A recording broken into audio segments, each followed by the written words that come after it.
Assalamualaikum warahmatullahi wabarakatuh. Saudaraku semua, semoga selalu dalam lindungan Allah, Tuhan yang Maha Kuasa. Selamat datang di channel Berbagi Ilmu. Silahkan bantu subscribe, like, and share, serta komen demi perbaikan kualitas channel ini. Selamat menikmati.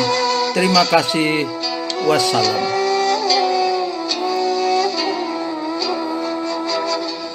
Bismillahirrahmanirrahim. Assalamualaikum warahmatullahi wabarakatuh. Alhamdulillahirrahmanirrahim. Salatu wassalamu ala rasulillah wa ala alihi wa sahbihi wa ala. Asyhadu an la ilaha illallah wa la syarikalah. Asyhadu anna Muhammadan abduhu wa rasulullah nabiyyan ba'dah.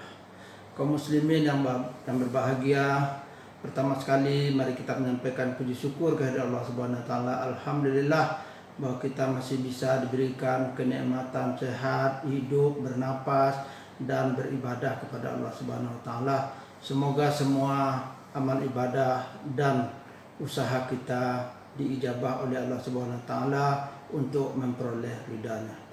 Kaum muslimin pecinta ilmu yang dirahmati oleh Allah Subhanahu wa taala, topik kita hari ini adalah cara mendapatkan cinta Allah. Pada pertemuan yang lalu kita sudah membahas dimensi dan bukti Allah cintanya kepada hamba-Nya. Maka sekarang kita akan lanjutkan bagaimana cara mendapatkan cinta Allah Subhanahu wa taala agar hidup kita penuh dengan cinta di dunia sampai ke akhirat nanti. Bukankah kenikmatan dan kebahagiaan yang tertinggi itu adalah hidup dengan cinta Allah Subhanahu wa taala. Kaum muslimin yang berbahagia, di dalam surat Ali Imran ayat 31 dikatakan, "Qul in kuntum tuhibbunallah fattabi'uni." Katakanlah, jika kalian mencintai Allah, maka ikutilah aku. Maka cara pertama untuk agar kita dicintai oleh Allah Subhanahu wa taala adalah ittiba kepada baginda Rasul Muhammad sallallahu alaihi wasallam. Dalam semua aspek seperti akidah, ibadah, muamalah, akhlak dan kehidupan lainnya. Karena itu untuk menjadi muslim dan mukmin yang ittiba kepada Rasulullah Muhammad sallallahu alaihi wasallam, kita harus belajar terus menjadi muslim yang kafah, muslim yang sesungguhnya. Karena itu kita harus belajar sejak dini sampai kita ke liang lahat nanti. Kaum muslimin, kenapa kita perlu mengikuti baginda Rasul Muhammad sallallahu alaihi wasallam? Karena beliaulah sebagai penjelas pertama Al-Quran, sebagai referensi, sebagai contoh, blueprint dan uswatun hasanah dalam kita berislam. Karena Allah berfirman, wa anzalna ilaika dzikra litubayyana linnas, dan kami turunkan kepadamu Muhammad Al-Quran itu agar kamu menjelaskan atau menerangkan kepada manusia. Al-Nahl ayat 44. Ayat lain Allah katakan, laqad kana lakum fi rasulillahi uswatun hasanah. Sesungguhnya telah ada pada diri Rasulullah itu suri tauladan yang baik, referensi yang baik, contoh yang baik. Karena itu kalau kita mau dicintai Allah, ikutilah Nabi kita Muhammad sallallahu alaihi wasallam. Pecinta ilmu yang berbahagia, dalam ittiba kepada Rasul, kita harus berislam secara benar dan kafah. Bagaimana berislam yang benar dan kafah itu? Yaitu dengan integrasi iman, ilmu, dan amal. Karena itu kita harus belajar berislam. Bagaimana cara belajar berislam? Yang pertama, kaum muslimin, kita harus belajar Islam dari sumber ajaran utama Al-Quran dan hadis. Sekarang kita bersyukur sudah banyak sumber ajaran Islam, terjemahan Al-Quran, tafsir Al-Quran, terjemahan hadis, dan lain sebagainya. Karena itu tidak ada alasan sebenarnya untuk kita tidak bisa belajar dari sumber Al-Quran dan Sunnah.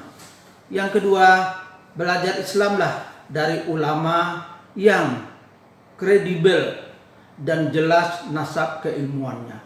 Karena itu janganlah kita berhenti belajar dari Google, dari YouTube, atau dari buku-buku yang tidak jelas kredibel dan nasab pengarangnya.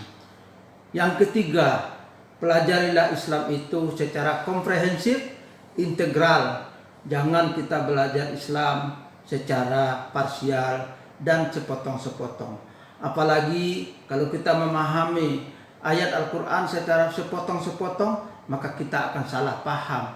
Sebagaimana contoh, umpamanya kita ambil potongan ayat, di mana saja kamu ketemu orang kafir, bunuh. Maka berarti kita setiap ketemu orang yang bukan muslim, kita wajib membunuhnya. Bukan begitu. Kita harus memahami asbabun nuzul dari ayat itu, apa konteks sosial, konteks historisnya. Karena itu kita perlu belajar terus dan belajar komprehensif. Yang keempat, kaum muslimin, kita selalu berpegang dalam mengamalkan Islam itu pada masalah yang usul atau yang pokok. Jadi dalam masalah yang usul kita pegang itu sami'na wa ata'na. Kemudian kita hendaknya jangan berbanyak atau jangan terlalu berkhilafiyah dalam masalah yang furu', yaitu masalah yang cabang.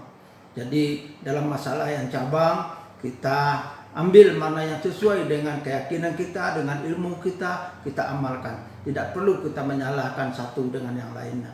Yang keenam, jangan taklid buta dan jumud dalam memahami dan mengamalkan Islam. Tetapi hendaklah memahami, mengamalkan Islam harus dengan ilmu.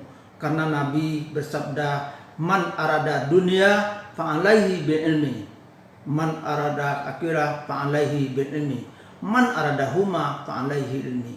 Siapa yang ingin kebaikan di dunia dengan ilmunya, siapa yang ingin juga kebaikan, keselamatan di akhirat dengan ilmunya, tentu ilmu agama. Karena itu siapa yang ingin kedua-duanya juga dengan ilmu dunia dan ilmu agama. Karena itu kita berislam, berakidah, beribadah harus dengan ilmu. Yang ketujuh, hindari belajar Islam dari musuh Islam. Karena itulah kita penting mengetahui nasab keilmuan dari orang-orang yang kita timba ilmu darinya. Jangan sekali-kali kita belajar Islam itu dari musuh Islam. Karena tidak jarang dia akan membelokkan kita dari akidah kita yang benar. Yang selanjutnya adalah kesembilan, rajinlah mengikuti majelis ilmu. Ya, kaum muslimin, kenapa? Karena dengan itu kita akan terbuka wawasan, terbuka ilmu kita, dari yang kita belum tahu bisa kita tahu. Yang selanjutnya adalah hendaklah kita berislam itu sesuai dengan proses yang berkelanjutan. Jangan fanatisme, tetapi terbukalah untuk yang lebih baik. Terakhir, amalkanlah yang sudah diyakini dengan ilmu dan terus berdoa kepada Allah Subhanahu wa taala agar ditambahkan kepada kita ilmu yang bermanfaat, amalan yang diterima. Semoga Allah selalu membimbing kita dalam berislam yang ittiba kepada baginda Rasulullah Muhammad SAW. Kaum muslimin, cara mendapatkan cinta Allah yang selanjutnya insya Allah akan kita sampaikan pada pertemuan yang akan datang. Mohon maaf, terima kasih. Wabillahi taufiq wal hidayah. Wassalamualaikum warahmatullahi wabarakatuh.